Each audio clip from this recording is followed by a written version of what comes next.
అమాయకత్వమే ఆసరా, మోసం చేయాలనుకునే వాడికి మోసపోయే వాళ్ళే ఎరా. కాబట్టి టెక్నాలజీ పెరిగింది, అయినా కానీ మోసాల రూపాలు కూడా కొత్త కొత్త రూపాలని సంతరించుకుంటున్నాయి. ఇప్పుడు ఇటీవల కాలంలో సైబర్ నేరాలు అనేవి జనాల్ని పెద్ద ఎత్తున ఉంచుతున్నాయి. ఇంతకుముందు జేబు దొంగలు ఉండేవాళ్ళు, పర్సు కొట్టేసేవాళ్ళు. కాకపోతే ఏకంగా ఇప్పుడు దొంగలు ఏం చేస్తున్నారంటే బ్యాంక్ అకౌంట్లో ఉన్న డబ్బుల్ని మన ద్వారానే మనల్ని ఆసరాగా చేసుకునే ప్రజల అజ్ఞానాన్ని, అమాయకత్వాన్ని కూడా, భయాన్ని, వాటినే ఆయుధాలుగా చేసుకొని దొంగతనాలకు పాల్పడుతున్నారు. ఇవన్నీ రకరకాల రూపాల్లో సైబర్ క్రైమ్ జరుగుతున్నాయి. అయితే ఇటీవల కాలంలో మనం చూస్తున్నది ఏంటంటే ఫెడెక్స్ అనే ఒక కొత్త రకమైన కుంభకోణం జరుగుతుంది. చాలామంది ఈ మోసం ఎట్లా జరుగుతుందో కూడా తెలియక ఇబ్బందులు పడుతున్నారు. ఇవాళ నేను ఇక్కడికి వస్తుంటే కూడా మా ఇంటి నుంచి ఫోన్ వచ్చింది, నువ్వే మన ఇంటికి ఆర్డర్ ఇచ్చినావా, ఏదో కొరియర్ చెప్పినమాట కదా, మరి మేమేమి ఇవ్వలేదు, మాకు ఏదో ఫోన్ వచ్చింది. అంటే ఈ రకంగా మోసాలు జరుగుతున్నాయి. అది చాలామందికి దీని నుంచి ఈ సైబర్ క్రైమ్ మోసాలకు మనం గురి కాకుండా ఉండాలంటే ఎట్లా, ఒకవేళ తెలియక గురి అయినా కానీ వాటి నుంచి బయటపడడం ఎట్లా అనేటువంటి విషయాలన్నీ మనం తెలుసుకుందాము. Cyber crime sub inspector CH Venkatadri గారు మనతో ఉన్నారు. సార్ నమస్తే. నమస్తే సార్, ఇటీవల కాలంలో ఈ సైబర్ క్రైమ్స్ అనేవి ఎక్కువ జరుగుతున్నాయి. అదేవిధంగా ఫెడెక్స్ అనే స్కామ్ ఎక్కువ చూస్తున్నాము. ఈ స్కామ్ గురించి ప్రజలు తెలియక మోసపోతున్నారు. అయితే ఈ స్కామ్ ఏంటి సార్, ప్రజలు ఎట్లా జాగ్రత్తలు తీసుకోవాలి? తప్పకుండా అండి. మీరు అన్నట్టు ఈ మధ్యకాలంలో ఫెడెక్స్ అనేది చాలా విపరీతంగా పోయినాయి. ఒకప్పుడు సైబర్ ఫ్రాడ్ అంటే ఓటీపీ, ఓఎల్ఎక్స్ ఇవి మాత్రమే ఉండేవి. ఇంకా చిన్నగా credit card fraud, OTP fraud ఎక్కువ ఉండేది. కానీ తర్వాత ఒక స్టేజ్ ఏమైందంటే ఇన్వెస్ట్మెంట్ ఫ్రాడ్ అనేది ఒకటి వచ్చింది. తర్వాత పార్ట్ టైం జాబ్ అనే ఒక ఫ్రాడ్ ఒకటి వచ్చింది. ఇప్పుడు ప్రజెంట్ ఉన్న దాంట్లో ఫెడెక్స్ కొరియర్ అనే యాప్ వచ్చింది దానికి. అయితే ఇప్పుడు ఏమవుతుందంటే ఫెడెక్స్ కొరియర్ అని ఏమొస్తుందంటే మనకు ఒక అన్నోన్ కాల్ నుంచి ఒక కాల్ వస్తుంది, లేదంటే ఫస్ట్ ఒక మెసేజ్ వస్తుంది. ఫస్ట్ కాల్ వచ్చి వాళ్ళు ఏం చేస్తారంటే కాల్ లిఫ్ట్ చేస్తాం. మనం లిఫ్ట్ చేసిన వెంటనే సార్ మీకు ఇట్లా కొరియర్ వచ్చింది, మేము కొరియర్ అని వచ్చిందని చెప్తారు. లేదంటే మేము కస్టమర్ ఆఫీస్ నుంచి మాట్లాడుతున్నాం. కస్టమర్ ఆఫీస్ నుంచి సార్ మీకు సంబంధించిన కొరియర్ మేము పట్టుకున్నాము, దీంట్లో drugs and illegal things, huge currency ఉందని చెప్తారు. మనం ఏం చేస్తాం, అల్టిమేట్గా కరెన్సీ వచ్చినప్పుడు దాని గురించి భయం అనేది స్టార్టింగ్ అవుతుంది. కామన్ పీపుల్ అరే ఒక పోలీస్ ఢిల్లీ పోలీస్ నుంచి మాట్లాడుతున్నాం చెప్తారు ఫస్ట్, లేదా ముంబై పోలీస్ అని చెప్తారు, కస్టమర్ ఆఫీస్ నుంచి మాట్లాడుతున్నాం. జనరల్గా అది రాగానే మనం ఏం చేస్తాం, ఫస్ట్ ఒక కామన్గా ఏం ఇన్వాల్వ్మెంట్ కారణం వ్యక్తి ఏమవుతుంది, ఫస్ట్ అయితే భయం అనేది స్టార్ట్ అవుతుంది. నేనేం చేయలేదని స్టార్ట్ అవుతుంది. లేదు సార్ మీ ఆధార్ కార్డు మా దగ్గర ఉన్నది, ఆధార్ కార్డు నెంబర్ చెప్తారు, నెంబర్ చెప్పడం టాలీ అవుతుంది, పేరు చెప్తారు, అది టాలీ అవుతుంది. దెన్ ఆఫ్టర్ వాళ్ళు ఏం చేస్తారంటే ఎంత కరెక్ట్ ఉన్నాయి సార్, మీ మీద వారెంట్ ఇష్యూ అవుతుంది, నాకు ఒక స్పెషల్ ఆఫీసర్గా నన్ను అపాయింట్ చేశారు, మిమ్మల్ని నేను ఇంట్రాగేషన్ చేయాలి, ఎంక్వైరీ చేయాలి, కాబట్టి మీరు అందరూ ఆన్లైన్లో ఉండాలి, నాకు ఓన్లీ ఫోన్ కంటిన్యూగా మాట్లాడాలని చెప్తారు. ఓకే, అప్పటికే ఈ కస్టమర్ ఆల్రెడీ మనకు ఉన్న బాధితుడు భయంలో ఉంటాడు. ఈ విషయం వేరే వాళ్ళు చెప్పాలన్నా కూడా కంటిన్యూ కాల్లో ఉండాలని చెప్తారు. కంటిన్యూగా కాల్ ఉండాలి, ఎస్కేప్ అంటే బయటపడొద్దు, ఇంకా చేయొద్దు, ఎవరి సలహా తీసుకోకుండా కూడా. ఫస్ట్ నార్మల్ కాల్ మాట్లాడతారు. ఓకే, నార్మల్ కాల్ మాట్లాడిన తర్వాత ఒక 20 minutes మాట్లాడతారు. నీ బ్యాంక్స్ ఏంటి, నీ పేరేంటి, అసలు నువ్వు ఎక్కడ ఉంటావు, ఏం సంగతి ఏం తెలుస్తావు, ఫస్ట్ వేరే అబౌట్స్ తెలుసుకుంటారు. నువ్వు ఒకవేళ ఫ్యామిలీలో ఒక్కరే ఉన్నారనుకో వాళ్ళకు అది ఇంకా ఛాన్సెస్ అయినా సరే మీరు ఇంకా ఫ్యామిలీతో ఉండాలంటే వేరే రూమ్లో రమ్మని చెప్తారు. తర్వాత వీడియో కాల్ స్కైపీ ఇన్స్టాల్ చేయమంటారు. స్కైపీ ఓవరాల్గా మనిషిని ఐసోలేట్ చేస్తారు, అంతే ఐసోలేట్ చేస్తారు. మీరు అన్నారు చేసి స్కైపీ దాంతో కాల్ చేస్తారు, వీడియో కాల్ చేస్తారు. ఫస్ట్ సరౌండింగ్ చూసుకుంటారు వాళ్ళు, సార్ ఒకసారి సరౌండింగ్ చూపెట్టని అంటారు.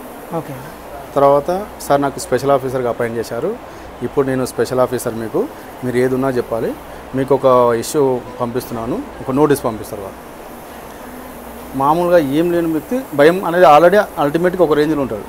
తర్వాత అప్పటి నుంచి ఆ భయంతో వాళ్ళు చేస్తారు, మీ దగ్గర ఎన్ని అకౌంట్స్ ఉన్నాయి, ఈ అకౌంట్స్ ఎందుకు పంపించావు, ఈ అకౌంట్స్ ఎందుకు పంపించావు తెలుసుకుంటారు. డేటా అంతా ప్రైమరీ డేటా అంతా వెళ్ళిపోగానే ఏం చేస్తాడు, మీ దగ్గర ఎన్ని బ్యాంక్స్ అకౌంట్స్ ఉన్నాయి, సరే బ్యాంక్ అకౌంట్స్ అమౌంట్ ఎంత ఉంది, ఈ అమౌంట్ మీదికే వచ్చాదా, ఈ అమౌంట్ ఎక్కడి నుంచి వచ్చింది, ఈ అమౌంట్ గురించి నాకు చెప్పండి, ఇదంతా ఎక్స్ప్లెనేషన్ చెప్పాలి మీరు అని చెప్తారు. అకౌంట్లో బ్యాలెన్స్ ఉందని వానికి తెలిసిపోతుంది. దెన్ ఆఫ్టర్ మీకు ఇప్పుడు మా సుపీరియర్ ఆఫీసర్కి పంపిస్తున్నా, కాల్ కనెక్ట్ చేస్తున్నా, మీరు డిస్కనెక్ట్ చేయొద్దండి అని చెప్తారు. అందులో ఒక ఆల్రెడీ యూనిఫామ్ వేసుకున్న ఒక ఆఫీసర్ రెడీగా ఉంటాడు, సెటప్ అంతా నిజంగా ఇన్వెస్టిగేషన్ ఆఫీసర్ లాగానే యూనిఫామ్తో సహా. పెద్ద సుపీరియర్ ఆఫీసర్ డీసీపీ లెవెల్లో, ఐజీ లెవెల్ ఉన్నట్టు సుపీరియర్ ఆఫీసర్లో ఉంటాడు. అతను మాట్లాడినట్టు చేస్తాడు, బాబు నువ్వు అమాయకుల్లాగా అనిపిస్తున్నావు, నేను నీకు హెల్ప్ చేస్తా, హెల్ప్ చేయాలంటే ఒకటే, నువ్వు ఏం చేయాలంటే అమౌంట్ ఏమన్నా ఇవ్వాలి. అది కూడా దేనికి ఇస్తావు, మీ అడ్వకేట్కి ఒకటి సెట్ చేస్తాను నేను, ఓకే లీగల్ ఆర్టిబ్రేషన్ చేస్తాను నేను, కాబట్టి దానికి అమౌంట్ ఇవ్వండి అని. ఎంత కొట్టాలి సార్ అంటే ఫస్ట్ అయితే నాకు ఇనిషియల్గా 20 lakhs కొట్టాలి, లేదు 25 lakhs చేస్తాడు. చేసిన వెంటనే అయిపోతుంది మేడం, కంప్లీట్ ఇంకా ఒక లెంత్ ప్రాసెస్ స్టార్ట్ అయింది, లీగల్ ప్రొసీజర్ ఉంది, డాక్యుమెంటేషన్కి మళ్ళీ ఒక 20 lakhs 10 lakhs ఎంత వాళ్ళ పాసిబిలిటీ ఎంత ఉందో అంతే తీసుకుంటారు. తీసుకొని మొత్తం పాస్ అవుట్ చేస్తారు. అది కూడా కంటిన్యూస్ కాల్ ఉండాలి, ఓకే ఎక్కడ కాల్ డిస్కనెక్ట్ చేయద్దు. మా దగ్గర ఒక రీసెంట్ కేసు ఏమైందంటే కాల్ చేసిన తర్వాత కూడా కంటిన్యూ చేయకుండా ఆమెకు బ్యాంక్ అకౌంట్ ఏం లేదు అతను, అంటే బ్యాంక్ అకౌంట్ ఉంటుంది బట్ ఆన్లైన్ ట్రాన్స్ఫర్ ఇవన్నీ చేయడానికి రాదు. స్టిల్ ఆమె ఒక బ్యాంక్ దగ్గరికి వెళ్ళి బైక్ ఫోన్లో మాట్లాడుకుంటా కార్లో వెళ్ళి డ్రైవర్ తీసుకొని వెళ్ళి బ్యాంక్ దగ్గరికి వెళ్ళి బ్యాంకులో అమౌంట్ కూడా ఆర్టీజీఎస్ డిపాజిట్ చేయించుకొని వచ్చిందాము. మొత్తం కంటిన్యూ కాల్ మార్నింగ్ 11 నుండి ఈవినింగ్ 7:30 వరకు ఓకే ఓకే కంటిన్యూ కాల్. ఆమె తిన్నా ఇట్లా వీడియో ఇట్లా పెట్టేసుకొని లంచ్ చేయాలి, ఓకే డిన్నర్ కూడా అట్లా చేయాలి.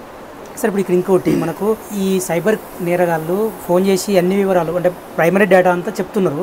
సో ఆధారు, తర్వాత pan card, bank account details already వాళ్ళ దగ్గర ఉన్నట్టే. ఈ డేటా అంతా వాళ్ళ దగ్గరికి ఎట్లా వెళ్తుంది సార్? అంటే మన దగ్గర చాలా సీక్రెట్గా బ్యాంకుల దగ్గర ఉండాలి, గవర్నమెంట్ ఆఫీసులలో ఉండాల్సిన డేటా వాళ్ళ దగ్గరికి ఎట్లా వెళ్ళిపోతుంది? చాలా విధాలుగా డేటా బ్రీచ్ అవుతుందండి. ఎయిర్పోర్ట్ దగ్గర నుంచి జర్నీ చేసి ఉండాలి, ఫారెన్కి ఎక్కడైనా అవుట్ ఆఫ్ కంట్రీ వెళ్ళినప్పుడు ఏం చేస్తారంటే ఆ డేటా కాల్స్ వాళ్ళ దగ్గర ఉంటుంది కదా, ఏజెంట్స్ దగ్గర, అక్కడి నుంచి తీసుకుంటారు. ఎయిర్పోర్ట్ అథారిటీ సంథింగ్ డేటా అయితే బ్రీచ్ అవుతుంది, ఒక దగ్గర నుంచి లీక్ అయిపోతుంది. ఆ బ్రీచింగ్ చూసా, ఆ బ్రీచ్ డేటా బ్రీచ్ జరిగిన దగ్గర వీళ్ళు కలెక్ట్ చేసుకుంటారు. వాళ్ళు ఎన్నో విధాలుగా మెయిన్ ఫోకస్ అయితే ట్రావెల్స్ దగ్గర నుంచి పోతుంది, ట్రావెల్ ఏజెన్సీ. Okay okay. అందులో మన గవర్నమెంట్ ఏజెన్సీల దగ్గర నుంచి కాకుండా ప్రైవేట్ దగ్గర నుంచి లీక్ అయ్యే అవకాశాలు ఎక్కువ ఉంటాయి. 100% వాళ్ళ దగ్గర, గవర్నమెంట్ ఏజెన్సీ దగ్గర అసలు no chance. Okay okay sir. ఎందుకంటే వీళ్ళంతా ట్రావెల్స్ ఇంతకుముందు చేసిన వాళ్ళే ఉంటారు మ్యాక్సిమం. ఎందుకంటే వాళ్ళు ఈజీగా నమ్ముతారు కదా, మీకు ఇంటర్నేషనల్ నుంచి కొరియర్ వచ్చింది సార్ అంటే అరే మా వాళ్ళు ఎవరో పంపించారేమో అనుకుంటారు. దాంట్లో డ్రగ్స్ ఉన్నాయంటే అక్కడి నుంచి స్టార్ట్ అవుతుంది. యాక్చువల్గా నేను ఇప్పుడు ఇందాక మన దగ్గరికి వస్తుంటేనే కరీంనగర్ నుంచి మా బావ ఫోన్ చేసాను. మా బావ ఫోన్ చేసి నాకు ఎవరో ఫోన్ చేసిర్రు, ఏదో కొరియర్ అంటారు, నాకు ఏం అర్థం కాలేదు, వాళ్ళు హిందీలో మాట్లాడుతారు, నాకు అర్థమవుతలేదు, నువ్వేమన్నా కొరియర్ ఏమన్నా పంపినావంటే నేనేం పంపుతా, ఏం లేదు అలాంటి ఫోన్స్ లిఫ్ట్ చేయొద్దు అని చెప్పేసిన తర్వాత వాళ్ళేమో హిందీలో మాట్లాడుతున్నాడు, మా బావ తెలుగులో మాట్లాడుతుండ్రు, సరే వర్కౌట్ కావట్లేదు అని చెప్పేసి వాళ్ళు కాల్ కట్ చేసిరంట. వాళ్ళు అంటే మావాడు ఇంకా వాళ్ళు ఎంత మాట్లాడినా తెలుగులో మాట్లాడుతుందంట. సో ఇంకా వాళ్ళు కాల్ కట్ చేసారు. సో మనోడు ఒకవేళ హిందీలోకి పోతే ఇక మెల్లగా కంటిన్యూగా చేసే అవకాశం. ఎగ్జాక్ట్లీ మీరు అన్నట్టు కరెక్ట్. వాళ్ళకి అర్థమైపోతుంది, ఒక 2 or 3 కనెక్ట్స్ తోటి అర్థమైపోతుంది వాళ్ళకి, ఇది వర్తా కాదా, మనకు రెస్పాండ్ అవుతున్నా లేదా ఈజీగా అర్థమవుతుంది. దాంతో వాళ్ళు కంటిన్యూ చేస్తారు ఏది డిస్కషన్ అయినా సరే. అనవసరమైన డిస్కషన్ కూడా వాళ్ళతో పెట్టొద్దు, ఇంకా పెట్టొద్దు. ఏం లేదు మా కొరియర్ ఏం లేదు, మేమేం ఆర్డర్ చేయలేదు, మేమేం పంపలేదు, అట్లాంటిది మాకు ఏం సంబంధం లేదు అని చెప్పేసి అలాంటి అంతే. చాలా మంది ఏంటంటే వాళ్ళతో డిస్కషన్లోకి వెళ్ళిపోతే మెల్లిమెల్లిగా వాళ్ళు ఐసోలేట్ చేసేసి ముంచే అవకాశం ఉంటుంది. ఇంకా ఛాన్స్ ఇవ్వరు, వేరే మాట్లాడడానికి మీకు ఛాన్స్ ఇవ్వరు. ఐసోలేట్ చేస్తావు, నీకు వేరే కమ్యూనికేట్ కాదు, ఇంత ఫ్యామిలీ వాళ్ళ దగ్గరనే ఒక వేరే రూమ్లో పెట్టేసి కనెక్ట్ మాట్లాడేమో ఛాన్స్ ఇవ్వరు సార్. ఇప్పుడు జనరల్గా మనకు ఏదైనా యాక్సిడెంట్ అయినప్పుడు సార్ మనకు తొందరగా హాస్పిటల్కి వెళ్తే ప్రాణాలు దక్కే అవకాశాలు ఎక్కువ శాతం ఉంటాయి. అట్లాగే దాన్ని మనం గోల్డెన్ అవర్ అంటాము. అట్లాగే ఈ సైబర్ క్రైమ్ బారిన పడ్డప్పుడు కూడా వీలైన తొందరగా పోలీసులను అప్రోచ్ చేస్తే మనం డబ్బులు రికవరీ చేసుకోవడానికైనా లేకపోతే మన అకౌంట్లోకి వెళ్ళిన అమౌంట్ ఫ్రీజ్ చేయడానికైనా అవకాశం ఉంటుంది. ప్లస్ ఈ రీసెంట్గా మీ ఇన్వెస్టిగేషన్లో ఎగ్జాంపుల్స్ కూడా ఉన్నాయి. సో ఈ గోల్డెన్ అవర్ను చాలామంది యూజ్ చేసుకోకుండా భయపడుతున్నారు. సో ఏంటి సార్ అంటే ఆ గోల్డెన్ అవర్ ఏంటి, ఆ 1 అవర్లో వస్తేనే మనం ప్రత్యేకంగా హెల్ప్ చేసే అవకాశాలు ఎందుకు ఎక్కువ ఉంటాయి సార్? మీరు అన్నట్టు ఇంతకుముందు చెప్పారు, యాక్సిడెంట్ అయిన వెంటనే రెస్పాండ్ అయితే బాగుంటుంది, అది నిజం. అది ఇందులో కూడా సైబర్లో కూడా అంతే.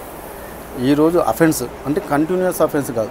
ఎగ్జాంపుల్ చెప్తా, ఇప్పుడు January 1st నాడు నువ్వు అమౌంట్ ఫెడెక్స్ కాల్ వచ్చింది, ఫెడెక్స్ ఆర్ వాట్ ఎవర్ సైబర్కు థ్రెట్ ఇన్వాల్వ్ అయినావు, బాధితుడైనా. ఫస్ట్ January 1st నాడు నువ్వు అమౌంట్ వేసావు, స్టిల్ వాళ్ళు ఏం చేస్తారంటే కంటిన్యూగా మాట్లాడుతున్నావు అనుకుందాం. June 5th నాడు నిన్న ఒక అమౌంట్ వేసావు. మేము అనేది ఏంటంటే గోల్డెన్ అవర్ ఏంటంటే ఇప్పుడు లాస్ట్ పేమెంట్ ఎప్పుడు చేసావో అప్పుడు నువ్వు రియలైజ్ అవుతావు. ఈ టైంలో రియలైజ్ కాలే అంటే అది వేరే విషయం. లాస్ట్ పేమెంట్ చేసినప్పుడు నీకు ఫ్రాడ్ అనేది అర్థమైపోయింది ఇక, అప్పుడు రియలైజ్ అవుతుంది. రియలైజ్ కావాల్సిందే కదా. ఆ రియలైజ్ అయ్యి ఆ 1 అవర్లో నువ్వు 1930 కాల్ చేయాలి. 1930 1930 ఇది టోల్ ఫ్రీ నెంబర్. ఇది వాళ్ళు ఏం చేసిన వెంటనే వాళ్ళు అమౌంట్ బ్లాక్ చేసేస్తారు. బ్లాక్ చేయడం అంటే ట్రైలింగ్ అమౌంట్ అనేది ఫ్లో ట్రైలింగ్ స్టార్ట్ అవుతుంది. అది ఈ 1 hour అనేది అప్లికేబుల్ ఈ లాస్ట్ ట్రాన్సాక్షన్కి గుర్తుపెట్టుకోవాలి. అంతకుముందు పోయినాయి వాళ్ళ అకౌంట్లోకి వెళ్ళిపోయింది. నేను అందుకే చెప్తున్నాను. ఓకే, అఫెన్స్ అప్పటి నుంచి ఉంది, బట్ జనవరి నాడు జరిగినది కాదు. ఇప్పుడు లాస్ట్ అఫెన్స్ ఎప్పుడు జరిగిందో, లాస్ట్ డిపాజిట్ ఎప్పుడు చేసావో అప్పటి నుంచి 1 hour.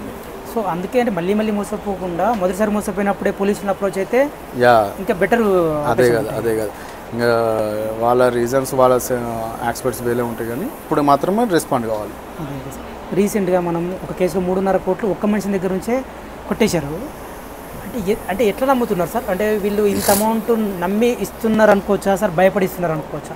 ఇంకోటి భయపడుతున్నారంటే వీళ్ళకి సంబంధించిన ఏమైనా డాటా ఉందని వాళ్ళు చెప్తున్నారా? వీళ్ళు కూడా నిజంగానే వేరే ఏదైనా ఇంటర్నెట్ని ఏదైనా మిస్యూజ్ చేసి ఉంటారా సార్? ఎందుకు భయపడుతుంది సార్ వీళ్ళు? మీరు అనేది అలా కాకపోవచ్చు అండి. మీరు అనేది భయం అనేది ఎక్కువ. పోలీస్ అని కాల్ వస్తుందంటే అల్టిమేట్గా ఎవరైనా కొద్దిగా అంటే అరే నేను ఫ్రాడ్ చేసిన వాళ్ళు లేదని తర్వాత ఆలోచించుకుంటాడు. లోపల మాత్రం మాట్లాడేటప్పుడు మాత్రం వస్తుంది, అరే నేను పోలీస్ నాకెందుకు ఫోన్ చేసిరు అనే భయం ఉంటుంది. ఇంకా వీళ్ళు ఢిల్లీ పోలీస్ అని, ముంబై పోలీస్ అని, కస్టమ్ పోలీస్ అని, కొరియర్ వచ్చిందని, డ్రగ్స్ అనే విషయాలకు ఇంకా యాడ్ చేసేసరికి ఇంకా ఎక్కువ భయం ఉంటుంది. ఆ భయం దాంతో జరిగింది ఇదంతా అలా జరుగుతుంది. సైబర్ ఇన్వెస్టిగేషన్ టీమ్స్ అనేవి రీసెంట్గా కొన్ని అంశాలని డిటెక్ట్ చేశాయి. ఈ చీటింగ్ అంతా కూడా, సైబర్ క్రైమ్ అంతా కూడా కంబోడియా కేంద్రంగా జరుగుతుందని చెప్పేసి ఇప్పుడు ఇన్వెస్టిగేషన్లో గుర్తించారు సార్. అంటే మన టీమ్స్ ఏమన్నా అక్కడికి వెళ్ళి దాన్ని ఇన్వెస్టిగేషన్ ప్రాసెస్ ముందుకు తీసుకెళ్లే పని ఏమన్నా జరుగుతుంది సార్? అదే అండి, యాక్చువల్గా ఇంతకుముందుకు ఎలా అంటే ఫ్రాడ్ అంతా సెటప్ దుబాయ్. మరి ఇప్పుడు ఇంటర్నేషనల్ లాస్ అక్కడ టైట్ అయిపోయి వేరే విధంగా మ్యూచువల్గా వేరే జరగడంతో వాళ్ళు ఏం చేశారంటే మ్యాక్సిమం కంబోడియాకు సెటప్ అయింది. మీరు అన్నట్టు రీసెంట్గా కంబోడియా నుంచి కూడా తీసుకురావడం అనేది జరిగింది. ఇంకా మనకైతే వర్కౌట్ చేస్తున్నాం మన పై ఆఫీసర్లు. ఇంకా దాన్ని బట్టి మన ఇండియన్స్ లా దాని ప్రకారం మనం అప్రోచ్ కావాల్సిందే. అంటే సార్ మనకు బ్యాంక్ బ్యాలెన్స్ చూసి కూడా వాళ్ళు మీ దగ్గర ఇంత బ్యాలెన్స్ ఉందని చెప్పేసి వాళ్ళే చెప్తారా సార్? వీళ్ళ దగ్గర నుంచి తెలుసుకుంటున్నారా ఎట్లా సార్? లేలే, వీళ్ళే తెలుసుకుంటారు, మనకు చెప్తారు వీళ్ళు. ఎందుకంటే వాళ్ళకు ఇప్పుడు వాట్సాప్లో కూడా కొంచెం ఫీచర్స్ వచ్చినాయి, మన స్క్రీన్ కూడా వాళ్ళకి షేర్ చేయొచ్చు. ఓకే ఓకే మన వాట్సాప్లో మన స్క్రీన్ షేర్ చేసేటప్పుడు ఏం చేస్తారంటే బ్యాలెన్స్ ఎంతనో చూసుకుంటారు. తర్వాత వాళ్ళు స్క్రీన్ షేరింగ్ ఆప్షన్ ఉంటుంది, అది చూసుకుంటారు. ఇంకా డిస్కషన్ కన్వర్జేషన్ అంతా జరుగుతుంటుంది. మ్యాక్సిమం అయితే వీళ్ళే చెప్తారు. Okay sir. సార్ ఇప్పుడు మనం ఫైనల్గా ఒక్కటి సార్, అంటే ఏంటంటే అసలు మొత్తానికి ఇలాంటి ఈ పెడెక్స్ కుంభకోణం బారిన పడకుండా ఉండాలంటే అలాంటి ఫోన్లు వచ్చినప్పుడు ప్రజలు ముఖ్యంగా ఏం చేయాలి సార్? అంటే చదువుకున్న వాళ్ళు కూడా చాలామంది చీటింగ్ గురవుతున్నారు సార్. అంటే ఈ చదువుకున్న వాళ్ళు చదువుకోని వాళ్ళు అనే తేడా ఏం లేకుండా మోసపోతున్నారు. సో ఏం చేయాలి సార్? అంటే మేజర్గా ఒక కాల్ వచ్చింది వెంటనే ఏం చేయాలి సార్? మీరన్నా ఒక మాట అన్నారండి, చదువుకోని వాళ్ళు చదువుకున్నవారు అనేది సైబర్లో ఇప్పుడైతే మాకైతే చదువుకున్న వాళ్ళ దగ్గర నుంచి ఎక్కువ కంప్లైంట్స్ వస్తుంది. Okay okay. ఇంకా అది ఎలా జరుగుతుంది అనేది ఇంకా తర్వాత వేరే రీజన్స్ అనుకుందాము. కానీ చదువుకున్న వాళ్ళు చదువుకోరా అందరూ ఒకటి అయిపోయింది ఇక్కడ. దొంగతనం అంటే మనకి ఇన్వాల్వ్మెంట్ లేకుండా వేరే థర్డ్ పర్సన్ వచ్చి చేసుకుంటారు, అసలు మనకి ఇన్వాల్వ్మెంట్ లేదు. ఇందులో ఇంత పెద్ద అమౌంట్ వెళ్తుంది, అది కూడా చదువుకున్న వాళ్ళతో. నేను చెప్పేది ఒకటే, మా సైబర్ క్రైమ్ నుంచి మన గవర్నమెంట్ నుంచి చెప్పేది ఒకటే, మీరు ఇలాంటి దానికి ఎప్పుడు రెస్పాండ్ కాకండి. మీరు అన్నట్టు సింగిల్గా అమౌంట్ అయితే ఏం కష్టపడితే రాదు, అదైతే అందరు ఫ్యాక్ట్. అది ఏం మ్యాజిక్ చేస్తే కూడా రావు అమౌంట్. ఎప్పుడైనా హార్డ్ ఎర్నింగ్ చేస్తూనే వస్తుంది. అది ఒక్క చిన్న లాజిక్ అండి, అంతమించి ఏం లేదు. కానీ ఒకవేళ బ్యాడ్ లక్, ఒకవేళ ఈ సైబర్కి ఫ్రాడ్ అయినా సరే మీరు ఒకటే 1930 కాల్ చేయాలి. ఇమీడియట్గా 1930 చేయాలి.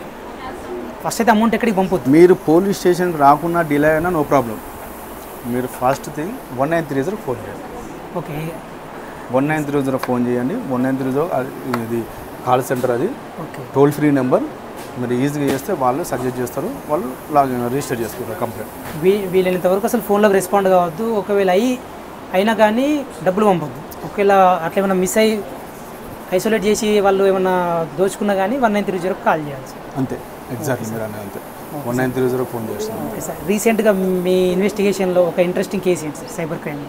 మాకైతే అన్ని ఇంట్రెస్టింగ్గా అనిపిస్తాయండి. మీరు చూస్తున్నారు కదా, ఇక్కడ 1 CR నుంచి 1 lakh కేసెస్ నుంచి 1 CR వరకు కేసెస్ అయితేనే ఉంటాయి. అన్ని కేసెస్ కూడా వర్కౌట్ చేయాలనిపిస్తుంది. ఎందుకంటే మేము ఆ విక్టిమ్ ప్లేస్లో ఉంటే మేము ఎంత పెయిన్ అనిపిస్తాం, అదే దృష్టితో చూస్తున్నాం. అదే వాళ్ళు ఎన్నిసార్లు వచ్చినా కూడా వాళ్ళు మన పిఎస్కి వచ్చి మన గురించి అడుగుతున్నారంటే అదే వ్యక్తిని చూసి అదే విధంగా పని చేయాల్సి వస్తుంది. చిన్న 1 lakh అయినా 1 CR అయినా వాళ్ళ స్తోమత తగ్గట్టు వాళ్ళకి ఉంటుంది కాబట్టి అదే వ్యూలోతో ఉండిస్తాం. కేసు అంటారా ఇంకా అది మళ్ళీ ఒకసారి మాట్లాడదాం. ఓకే ఓకే చెప్తా తప్పు. Thank you sir. సైబర్ నేరగాళ్ళు కొత్త రకాల్లో జనాల్ని మోసం చేస్తున్నారు. అయితే ఎవ్వరు కూడా ఈ గుర్తు తెలియని వ్యక్తులు ఎవరైనా ఫోన్ చేసినా కానీ అస్సలు రెస్పాండ్ కాకుండా వాళ్ళు చెప్పే మాయమాటలకు భయపడి ఒక్క పైసా కూడా వాళ్ళకు ట్రాన్స్ఫర్ చేయొద్దు అకౌంట్ నుంచి అని చెప్పేసి మనకు సైబర్ క్రైమ్ ఇన్వెస్టిగేషన్ ఆఫీసర్స్ చెప్తున్నారు. అదేవిధంగా ఒక్కవేళ పొరపాటున తెలియక మోసానికి బాధితులుగా మారినా కానీ వెంటనే 1930కు కాల్ చేయాలని చెప్పేసి మనకు cyber crime police station sub inspector CH Venkatadri గారు చెప్తున్నారు. ఎవరైనా సరే వీలైనంత వరకు మోసాలకు గురి కాకుండా ఉండేందుకే ప్రయత్నం చేయాలని సూచిస్తున్నారు.